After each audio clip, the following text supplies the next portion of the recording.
So hi guys, basically a viewer has commented on one of my videos I did a while ago, and I said that the A7R Mark IV in burst mode doesn't give you any blackout.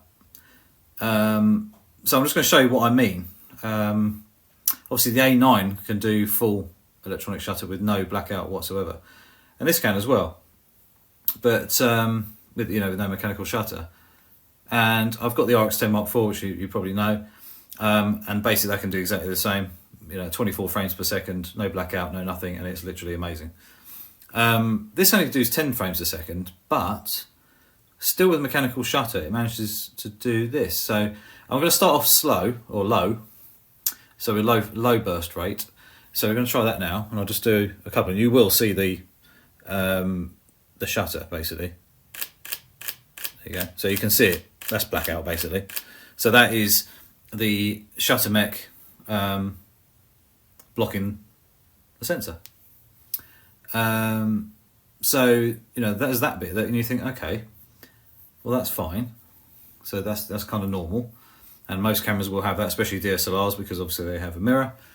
But then if we go to medium, it's still obvious, you can still see it.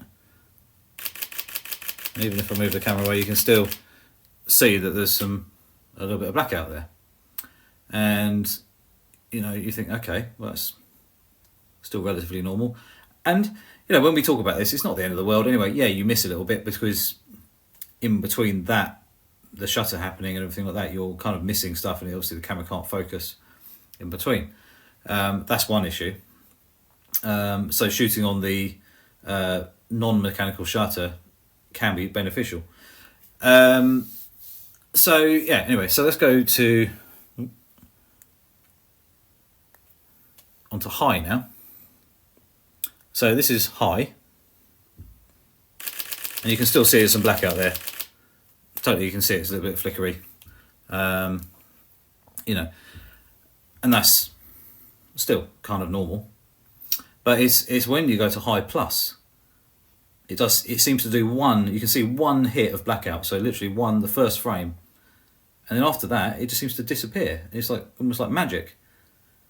And this camera may pick it up, it may show some blackout, and in fact I might actually in a minute set this camera to 240 frames per second and see if it can pick it up, because if it doesn't show up on camera at 30 frames per second, and I can't see it with my eyesight, I'll record it in a higher frame rate and see.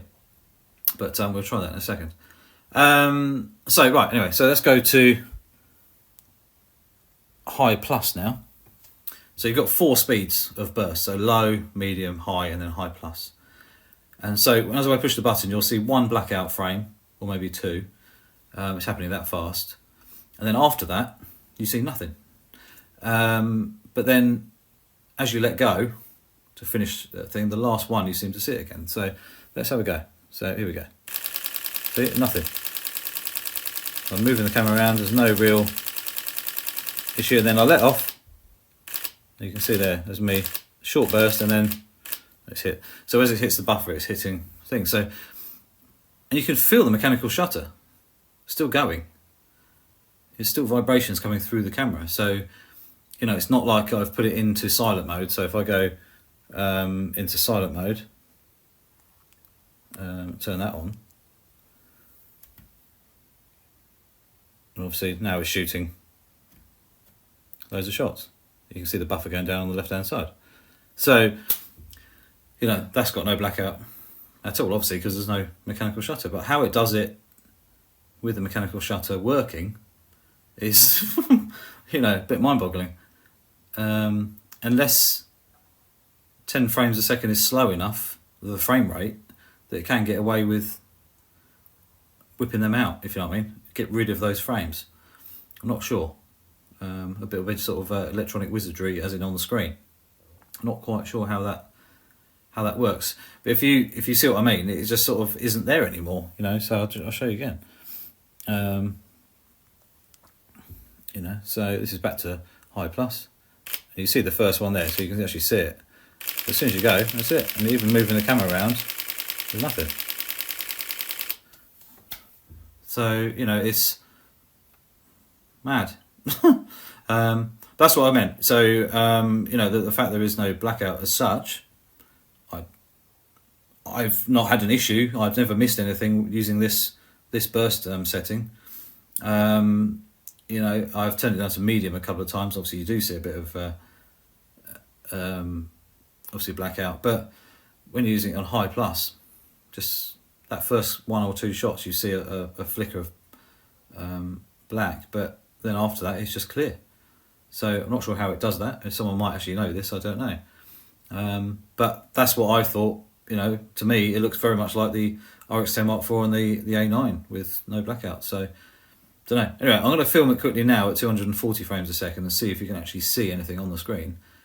So guys, this is at 240 frames per second, and you'll see the first frame happen with the mechanical shutter. Then after that, it's still the same. You can't see any blackout at all. It just seems to not be there.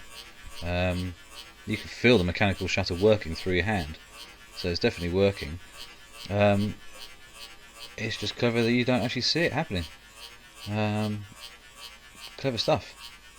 But it does make it really usable, so we're not going to complain. But yeah, so just thought I'd do a quick video and just show you what I kind of meant in one of the previous videos that I've done, and you know, just sort of someone might know the reason how it happens or whatever. So but yeah, so obviously please subscribe, please click notification bell, and any questions about any of the cameras I use. Obviously got the Mavic Mini there, you can see it in the picture on the camera. Starting to use that a bit now. The weather's a bit iffy again, so but I managed to fly it last week. If you watch one of the other videos, you'll see me up flying across the beach and everything like that, which was quite fun. And utilising it, you know, obviously for its purpose, trying to do a little bit of cinematic kind of video, which worked quite well. It's just about thinking about your flying patterns and where you're going to go and why you're going to do it and this, that and the other, instead of just racing around and hoping for the best, you know. So obviously don't forget to subscribe, please click the notification bell, and obviously please ask questions or comment below, anything like that. I'm happy to have a chat, and if I can help anybody, especially with the RX10 Mark IV, because obviously I know that inside out. A7R4, A7R3 and A7R2, anything previous to that as well, if anybody's still using them, and any lenses that I use, feel free to ask and everything like that, and I can I'll give you an unbiased view of what I think, and I'll try and keep it as real as possible, and because at the end of the day I bought them for a particular reason. So anyway, I shall see you soon.